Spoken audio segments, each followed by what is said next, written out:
Welcome to the Las Vegas Virtual College Fair. Thank you for joining us. A few housekeeping announcements before we get started. You can use the Q&A button on your screen to type your questions to our presenters at any time. Your camera and microphone are off so the panelists cannot see or hear you. This is just one of many different sessions happening, so be sure to sign up for additional sessions. This presentation is being recorded and will be available within about a week at the same website where you registered. And now I'd like to turn it over to our first presenter from the University of Pittsburgh.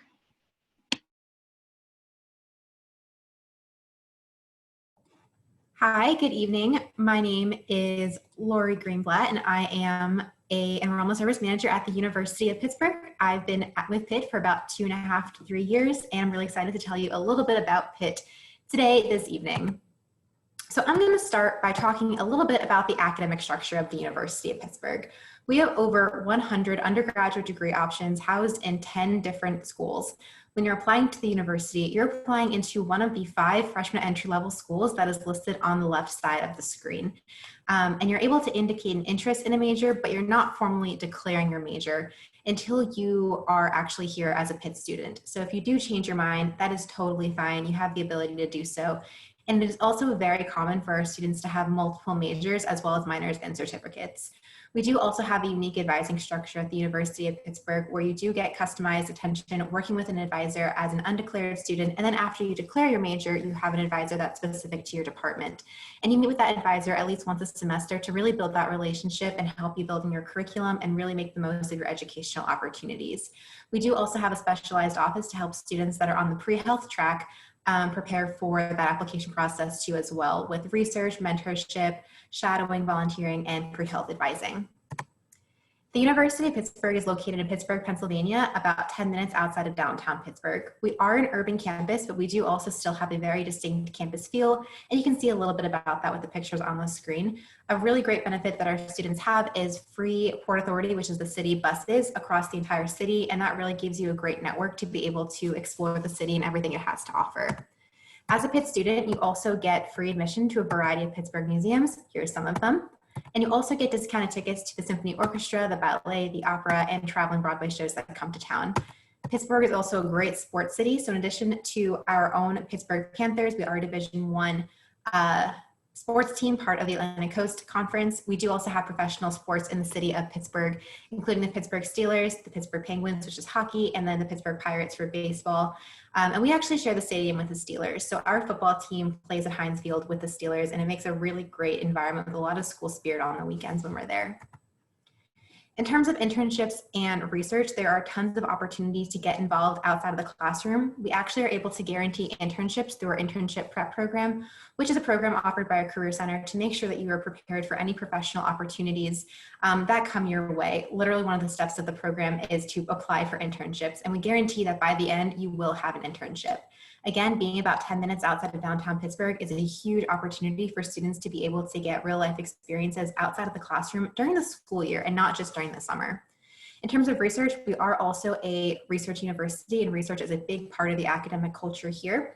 With that said, we do have research opportunities that start in the freshman year through the first experiences in research program. And we do also have 5 hospitals that are right on or just off our campus. So we really take advantage of our location and all the opportunities that do come with that. An additional thing that we offer during the application process is something called our guaranteed admissions programs. Our guaranteed admissions programs are essentially a guaranteed place in one of Pitt's graduate or professional programs that we offer to you at the time of admission. Some of them are more competitive than others, but the first step to apply for any of them is just to indicate your interest on the application. It is a strictly academic review for the guarantees, but essentially if you follow all of the requirements to maintain the guarantee during your time as a student, you are guaranteed a place in that graduate program when you graduate from your undergraduate experience. There are some deadlines to be aware of for that. November 1st is the deadline to be considered for the medical school guarantee, and January 15th is the deadline to be considered for the physician's assistant guarantee. Something to keep in mind about the guarantee is that it's not binding, so if you change your mind, that's totally fine. And if you don't get the guarantee that you're looking for, you can still be admitted to the university, and you can also still apply to that graduate program when the time comes during regular admission. It's really just something that we offer in addition to our regular admission, and it's not necessarily a separate program, but still a great opportunity. Pitt Honors is also our honors college at the University of Pittsburgh. It definitely is a unique honors college in that it's not necessarily a membership, well, it is a membership, but it's not necessarily an exclusive membership-based organization. It's much more like an a la carte honors resource center where students that are academically motivated are able to take advantage of different resources to help them dig a little bit deeper into their studies. Students do apply into Pitt Honors when they're applying for admission to the University of Pittsburgh, but you do have the ability to also apply at the end of every academic year. And a lot of their opportunities like their programming, their special advisors, their honors courses are available to students that are also not in Pitt Honors. We do also offer a Bachelor's of Philosophy degree, which is a special degree where students are able to conduct a significant amount of research and create a master's level of thesis that they then present in front of a panel of experts at the undergraduate level. And this is something that's only offered at a few universities worldwide. We do also offer merit-based scholarships. It is automatic consideration as long as you're applying before December 15th. With that said, our admissions process and our scholarship process is a rolling process. So we encourage you to apply earlier rather than later. Our application does open August 1st and it is rolling throughout the year. Typically it's about a 4 to 6 week response time. But merit-based scholarships, again, it's automatic consideration as long as you apply before that December 15th and answer two of our 4 short answer questions. The short answer questions are something that is definitely very important in us being able to have a holistic approach to reviewing your application. The academics are important in our application process. We do want to see that you've been taking a challenging curriculum with honors, AP classes, IB, dual enrollment, whatever is available, and that you've been doing well in those classes. But we really also want to see that you are really presenting yourself to the admissions committee in the way that you would like to present yourself. And the short answer questions are a great opportunity to do so. But thank you so much for joining us today. I hope that this is informational for you. And if you do have any other questions, please feel free to reach out to me at any point and I would be happy to help. So thank you so much and enjoy the next presentation. Thank you. Next, we'll be hearing from Lafayette College. Hi, I'm Kathleen Williams. I am the West Coast Director of Admissions for Lafayette College, and so I am your person if you are in fact sitting in Nevada right now. I also have the coolest email on campus. I am WillyCat. I wish I had thought of it, but I didn't. So willycat@lafayette.edu. So who are we? Well, I would be remiss if I didn't talk to you about the Marquis de Lafayette. He was more than just a figure in Hamilton, which you can now see on the Disney Channel for all of $6.99. But he was a man well ahead of his time who, in defiance of his king, set sail and helped us very much win the Revolutionary War. He became like a son to George Washington. It's pretty cool. We have letters between George Washington and the Marquis in our library, but he was a man well ahead of his time. He was an abolitionist, he was a suffragist, he was somebody who, after the French Revolution, was one of the writers of their French Constitution, and his spirit really lives on at Lafayette. Our motto is Kernon. It means why not? And so with 2,700 undergraduate students only, all the opportunities are yours and yours alone.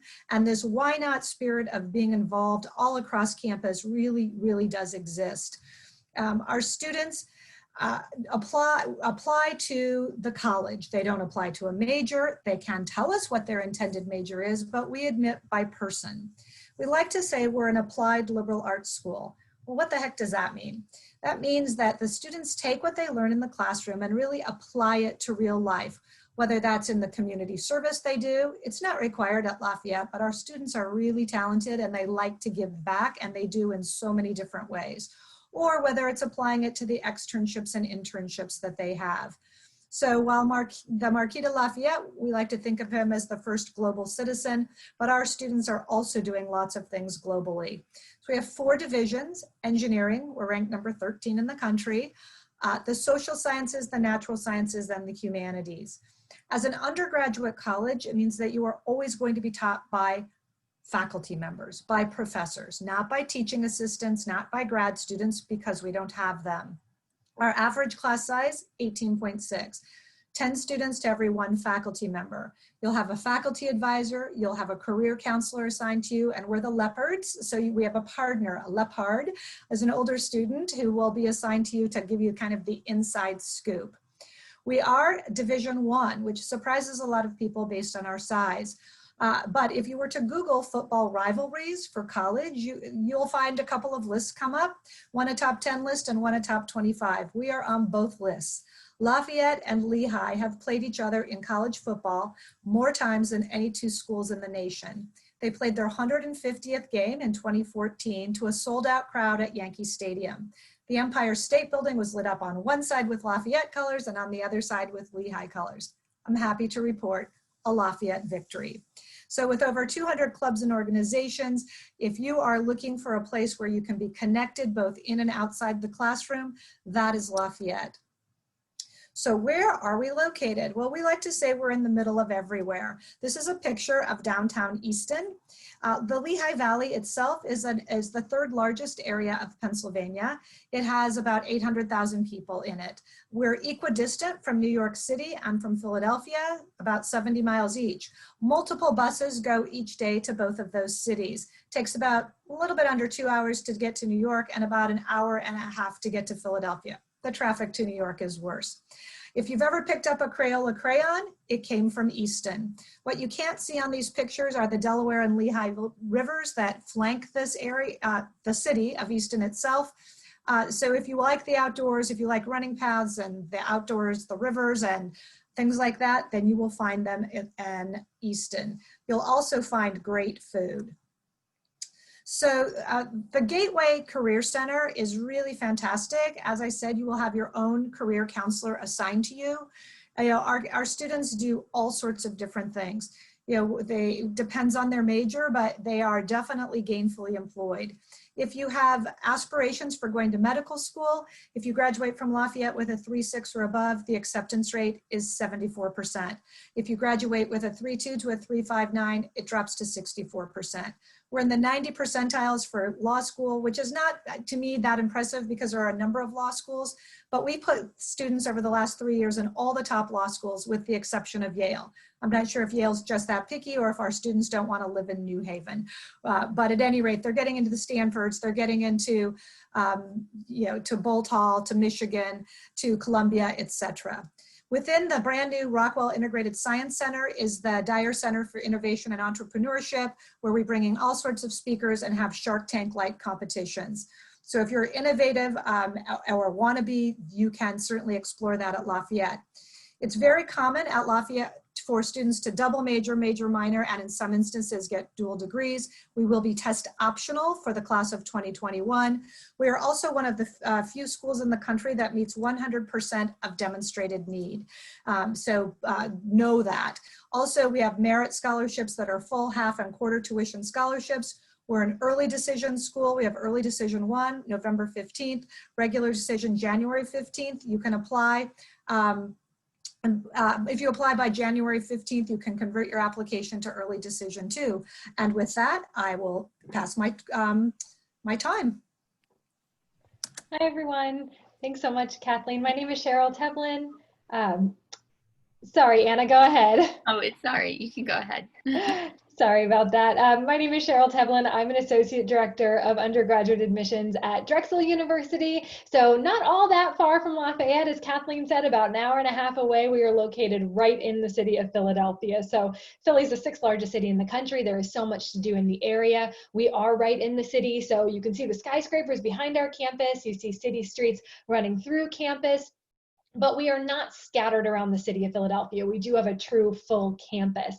It takes about 15 minutes to walk from one side to the other. You don't need shuttles to get to your classes or anything like that. So it is a very manageable campus, and we're residential too. So students get really involved and are engaged in our community. And I'll talk a little bit more about student life in just a minute. But we have about 15,000 undergraduate students. We're a large private tier 1 research university. But what you're going to find is that your classroom experiences are going to look a little bit different from what you might expect of most schools of our size. You can see on your screen, median class size is 19 students. Student to faculty ratio is 11:1. So more like the class sizes you're used to seeing in your high school, maybe even a little bit smaller. We're really intentional about keeping our class sizes on the smaller side.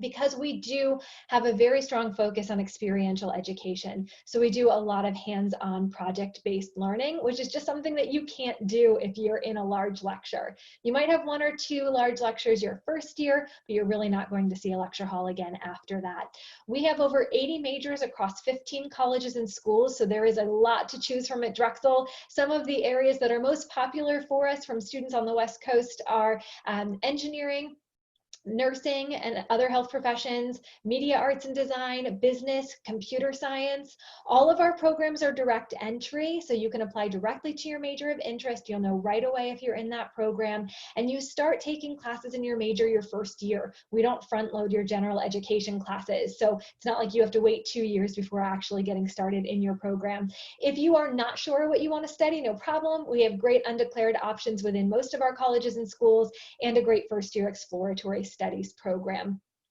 Like I mentioned a minute ago, we do a lot of experiential education at Drexel. So what that really does is gives you the chance to experience the real world before you get there, and to do a lot of projects that help you to understand what that real world is going to look like in your field, but to do it with a safety net in place. So if you make a mistake on one of those projects, you're not ruining a relationship with a client or a patient. You just learn not to make a mistake like that again in the future. The way that all of that experiential education at Drexel comes together is through our co-op program. Co-op stands for cooperative education. It is like a more in-depth internship that's built into your curriculum. So it's actually a 6-month break from your classes where you are working in your field of interest. These are typically full-time paid jobs. We've offered the co-op program since 1919, so 101 years. We have about 1,600 different employers we work with. And because you're not in classes during your co-op, you actually don't have to stay in Philadelphia. Last year, students went to 22 states and 45 different countries for their co-op experiences. The idea behind co-op is that you're able to actually get out there and try out your major of interest in the real world. You're treated like an entry-level employee, so you're able to do high-level projects that are of importance in the company where you're working. Students have experiences in all different types of organizations, from small startups and nonprofits to really large companies like Google, JP Morgan, Boeing. We have students working for government jobs like the Pentagon, the FBI. So it's a great way to build a strong resume and build connections in your industry, while also potentially earning some income, which is very helpful. Altogether, this creates really strong outcomes for our students. So 96% of students are in a job or a grad program within a year after graduation, and 92% of students who are working are satisfied with their first-time job, which is very unusual. Ask your parents, ask your friends' parents. That is not a very common thing. Heading on over to student life, we are a very active, engaged campus community. It's very unusual to meet a Drexel student who's not involved in something outside of the classroom. So we have about 350 clubs and organizations. We are Division I for sports. We have performing arts and Greek life. We're very involved in community service. In fact, all first-year students have to take a class called Civic Engagement 101, where they do 10 hours of community service. So not a huge time commitment, but we want students to see that there's need in the city and that we're in a place to make a positive impact. Our neighborhood in Philadelphia is called University City. We're one of 3 universities there. So it's like a college town plunked down right next to Center City, Philadelphia. We're about a 25-minute walk from the very center of the city. Public transportation in the city is very good, so it's easy to get around. And then the Amtrak hub for Philadelphia is right next to our campus, so it's easy to get to other major cities on the East Coast as well. And then for the application process, I review all applications for Nevada. So if you're in the state of Nevada, I'm your person. Feel free to reach out anytime you have questions, but we do full holistic review. We're looking at everything you send to make a decision. So it's beyond the numbers on your transcript or your test scores if you choose to submit them. It's about you as a full person, how you're a good fit for Drexel, how we're a good fit for you. We are test optional for this year, and that's for undergraduate admissions, for merit-based scholarships, our honors program, our first-year research program. The only program that requires test scores is our 8-year combined BA, BS, MD program. And that's because the med school is requiring those test scores. We do have early action, early decision, regular decision. Everyone's considered automatically for merit-based scholarships. And then if you want to be considered for need-based aid, you do have to submit the CSS profile and the FAFSA. Go ahead and put my contact information on the screen. Feel free to take a screenshot, write it down. But for now, I'm going to turn it back over to Anna to introduce our next presenter. Thank you. Next, we'll be hearing from University of Glasgow, and don't forget to send in your Q&A questions.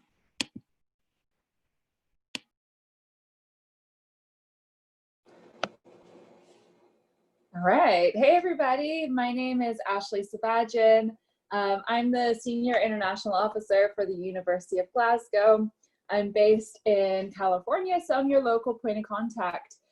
Keep an eye out for the QR barcodes throughout the presentation on the bottom right. That'll take you to a form that you can fill in so you can make sure you're able to keep in touch. The University of Glasgow was founded in 1451. We're considered one of the ancient universities in the UK, so we're actually the 4th oldest university in the English-speaking world. To give you an idea of how big we are, we have around 29,000 students, and that student body is made up of over 140 nationalities. So you will have a very international experience on campus. You'll meet people from all over the world, and we have around 1,000 North Americans that study with us on campus. Most of our degrees are 4 years in length, and they offer flexibility as well as choice. Glasgow is located in the heart of Scotland in the UK. Scotland was voted the most beautiful country in 2019, and you don't have to travel very far to get scenery just like the one in this picture. So this is actually Loch Lomond, which is just 40 minutes away from our campus. Scotland's great for the student who loves getting outdoors, has a sense of adventure, and is interested in the arts, culture, and history. There's so much to do in the country. But Glasgow as a city is the largest city in Scotland and the 4th largest in the UK. So you will very much have a city life experience as a student in Glasgow. It's also a UNESCO City of Music. There's around 150 music events that take place across the city every single week. There's always something to do. The University of Glasgow campus is located in what's known as the west end of the city. So you can think of this as a neighborhood within the city. So the university campus is a more laid back part of town. It's where you're going to find a lot of cute cobbled streets, beautiful architecture, and independently owned restaurants, bars, and cafes. This picture here is of Ashton Lane, which is a really cute alleyway lit up with bistro lighting. And it's actually only a 5-minute walk away from our main campus building. So a lot of students hang out here to grab a bite. But it's very easy to get from our campus back into the city center. So Glasgow has great public transportation. There's a subway system, trains, buses. It's also really pedestrian friendly. Every time I'm over there, I just prefer walking anyway. Our student body is also a very active student body. You'll find it really easy to find your new community when you make your home in Glasgow. We have around 250 student clubs and societies, and over 50 sports clubs as well. So everything from skydiving to Quidditch and everything in between. But in terms of what you can study, some of our most popular degrees would be business management, computing sciences, engineering, and psychology. But we actually have over 300 different degree combinations that you can choose from. Joint majors are very popular, so you can do some combinations. But one thing I'd like to point out is that in Scotland, although our degrees are 4 years in length, you do actually have to choose your major when you apply, and there's no general education or core curriculum requirements. So studying in Scotland is very much for the student who knows what they want, but you are still able to have some flexibility in that. So normally students take 3 subjects in their first year, and as you progress, you take fewer subjects, but look at them more in depth. So there is some room for change. If you decide you want to switch your major, that's absolutely fine, or maybe you want to pick up a joint major. So there is some potential for switching around, but that gives you an idea of that degree difference between the US and the UK and Scotland. In terms of undergrad entry requirements, we do look at the US curriculum. In the past, traditionally, we've been very academic focused for our students. We do look at things such as the SAT exam. We do look at APs or the SAT subject tests. You can apply with any 3 of those, that would be fine. But for the first time ever this year, we are going test optional. So students, we still will be looking with a focus on your transcript, but we will review your applications more holistically. So please feel free to get in touch if you have questions about that. You can apply on UCAS, which is the University Colleges application system in the UK. Is basically the Common App of the UK, but we're also on the Common App as well. So just whatever your preference is, you can apply through both of those. Applications are now open on UCAS, and applications will open on the Common App on October 15th for the University of Glasgow. Most of our courses, the deadline is going to be January 15th. That's what we call our equal consideration deadline. But then we have rolling admissions, so you can submit your application all the way up till the 30th of June. All international students are guaranteed accommodation. Our accommodation is within a 15-minute walk of our campus. Tuition starts at around $25,000 US dollars per year, and living expenses are usually around $1,000 per month.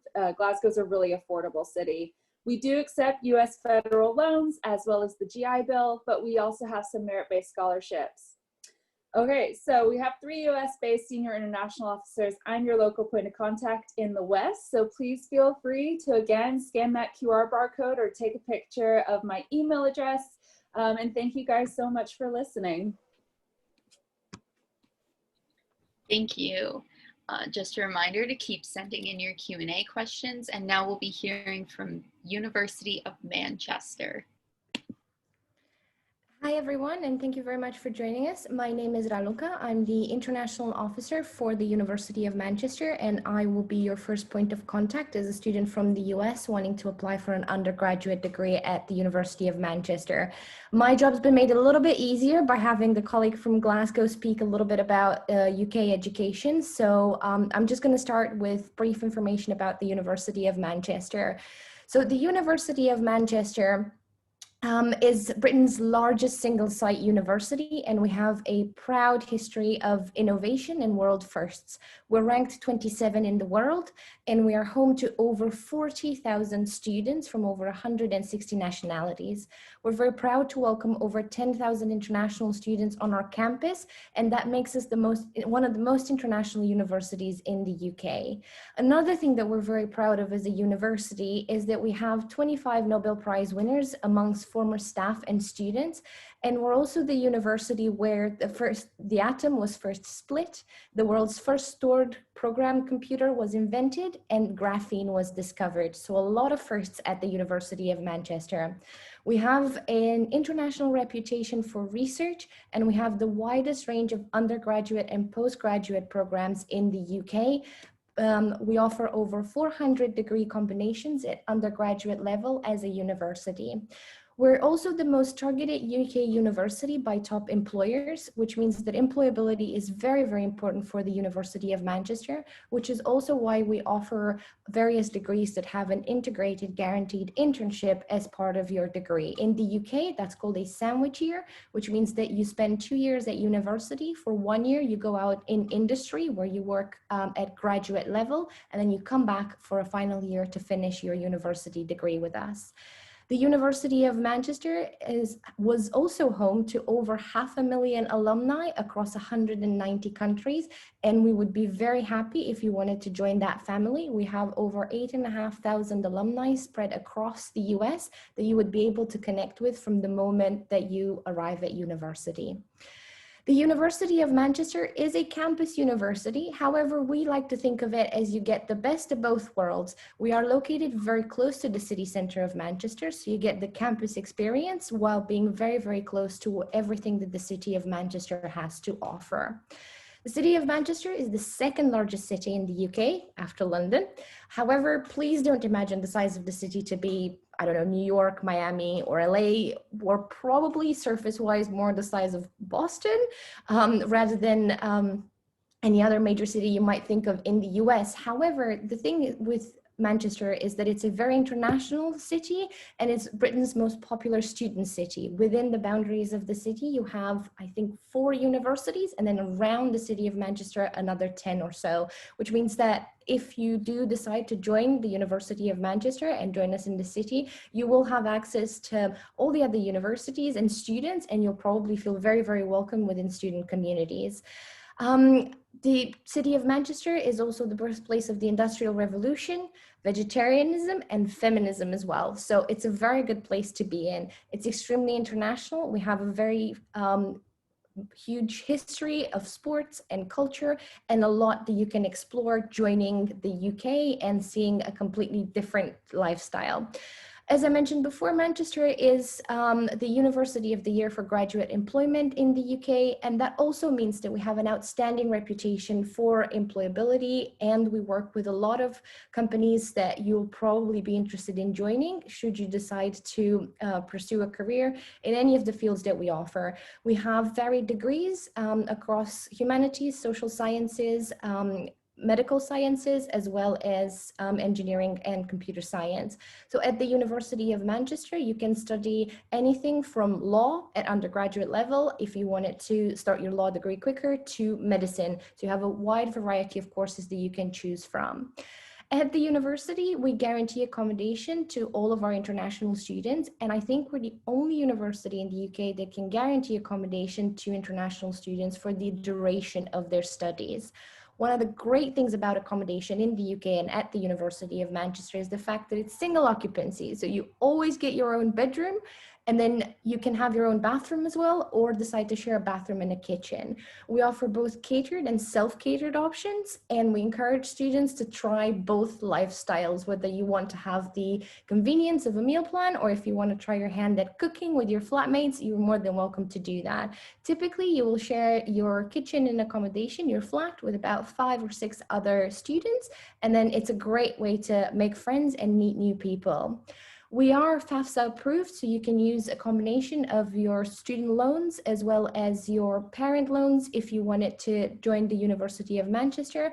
And the combination is about enough to cover your tuition fees and some of your living expenses as well. At the University of Manchester, you can apply through UCAS, which is the central application system in the UK, so very similar to Common App. Through UCAS, you'll fill out an online form. You will let us know about your qualifications. By that, we mean any standardized tests that you've taken. At the University of Manchester, we expect students to have their high school GPA, SAT, or ACT, and 3 APs or 3 SAT subject tests.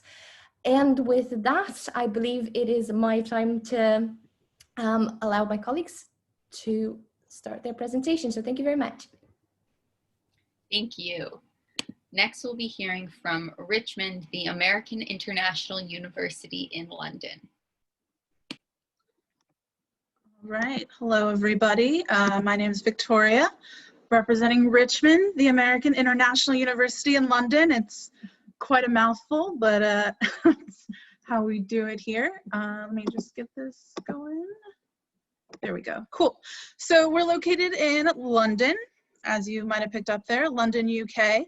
We have 2 campuses, one on Richmond Hill, which is a little more suburban, and one in Kensington, which is more of central London. So you get a little bit of the best of both. Let's get started here. So our undergraduate programs, we have a few schools. First one is our Richmond Business School, and as you can see, a couple of the programs here. Feel free to kind of glance over and ask any questions about any specific programs. But yeah, this is the business school. All of our degree programs kind of have an international spin on it, just by nature of our location, our student population, our professor population, just all of that together. So this would be the business school. What else? We also have the School of Communications, Arts, and Social Sciences, of which I am a proud graduate myself. I'm a Richmond graduate raised in the States, so it is possible. People do go abroad. And so here you can see a number of those programs, all in the School of Communications. Students do have the option to take a minor, double major, things like that. One of the things that attracted me personally to Richmond was just how transfer friendly we were. If you have any AP, IB, or if you've taken any dual accredited courses, things like that, I was able to graduate a little early, which is a bummer when you have to eventually leave London, but you know, could be a good way to sell the parents on saving a little bit on your international education. A couple reasons why Richmond, where to begin?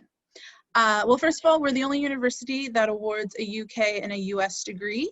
What is the point of this besides being fancy? Well, if you want to continue your studies, you can do so in the UK, or you can come back home in the States, or kind of travel elsewhere in the world as well, as you'll have plenty of options there. We are a smaller university. We have about 2,000 students over our 2 campuses. So class sizes are going to be very intimate, probably smaller than a lot of high school courses. I know I was raised in Florida, so I was kind of used to the large state schools. So this is definitely a little different. Your professor knows you. There aren't any TAs, teacher assistants, or things like that. But it's kind of great. There's no place to hide in the class, but then when you need references and recommendations in the future, your professor actually knows who you are. So we do have on-campus accommodation. There's a couple different options. You can live in the main building, and our most common room is a single bedroom, but we also have double, triple, and a few quads.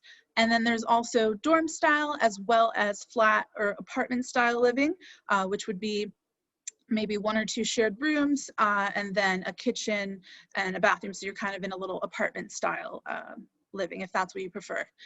Study abroad opportunities. If studying in London isn't enough, you can study abroad again by either coming back to the States, or you can travel anywhere else in the world as well. We have a number of programs, and even if there isn't, if you hear about a program that we don't have, we're happy to get our office to kind of get in touch and see what can be arranged. So there's a lot of options there. International student body. I work in the U.S. admissions office. We're responsible for about 25% of the population.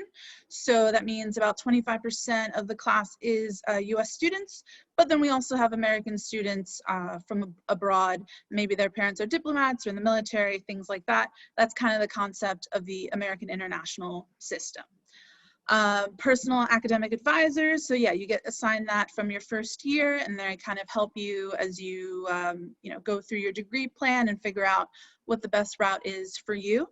Kind of along the same lines, the high contact hours, so that you're getting that time with professors. They also have office hours if you do have questions or need some assistance. Merit-based scholarships. I know we always get questions about scholarships. All of our applicants are considered for merit-based scholarships, and they are strictly GPA-based. We have a scholarship for GPAs 3.0 and above, 3.5 and above, as well as ones that hover right below 3.0, and they're usually offered due to strength of either a recommendation or personal statement essay or things like that. And then finally, integrated internships. If interning is something you really want to do, similar with the study abroad, you can also go back home. You can do it in the UK. You could go to another country as well. So there's kind of a lot of options there. Typically, students are about in their junior year with about a B average, and you're able to do that. Why London? Why not London? There's plenty of reasons. I mean, it's like you see there, social, cultural, and political capital city. It's voted #1 international student city. I can totally attest to that. It's super student friendly. I mean, there's so many opportunities to travel and see shows and get student offers, and there's always a lot going on in London. So it's a great place. We even suggest, even if you don't decide to join us full time, I encourage you to spend a semester, come visit us. Going over the internships as well, there's the rules and regulations about the B average in your 3rd year, and you can do it anytime, fall, spring, summer, anything like that. And those are some of the companies there. As well, we have a number of clubs and societies. I'm gonna spin past that a little bit and let you view our entry requirements really quick. And to conclude, there's my contact info. That was fast. Thanks so much for watching, and I hope you guys enjoyed. Thank you. So we do have a little bit of extra time. If you have any Q&A questions, please submit those now. And I'd just like to invite all of our reps to come back on and do a round of Q&A. I'll just ask you all to please share your favorite event that takes place on your campus. Everyone can take like 30 to 45 seconds, and we'll just go in order of our presentation. So hi from Pitt. One of my favorite things that we do on campus is called the Victory Lights. We have a building on campus called the Cathedral of Learning. It is a literally 42-story tall building in neo-Gothic architecture. It is beautiful, center of our campus. And when we win a football game, we actually light up the top of the cathedral with a gold rim light and a blue beam that shoots up at the sky.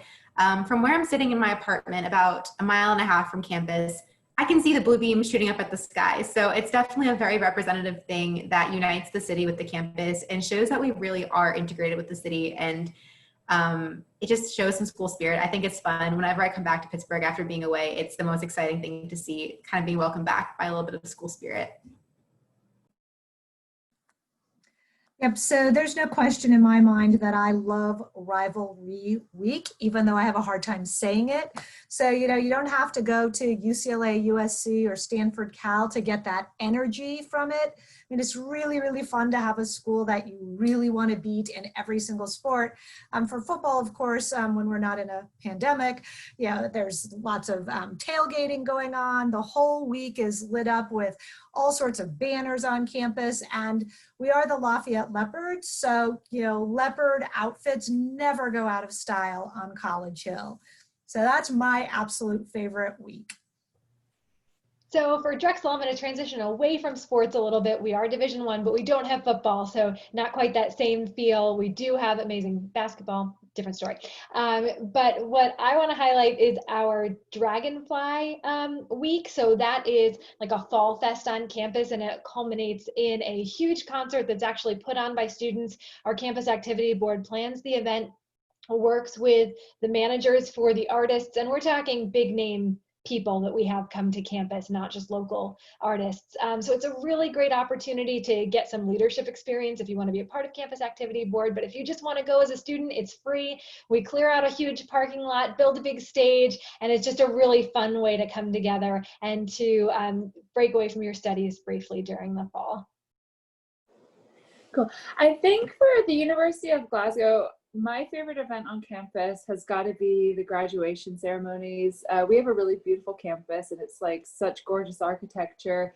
And for the occasion, there's always like music in the air from the bagpipes playing. And then we have lots of students. We're a really international university, so a lot of students have their family and friends come over to witness it. And so the campus is just like buzzing, and there's people from all over. And it's just like a really magical time. Like, it's really cool to see.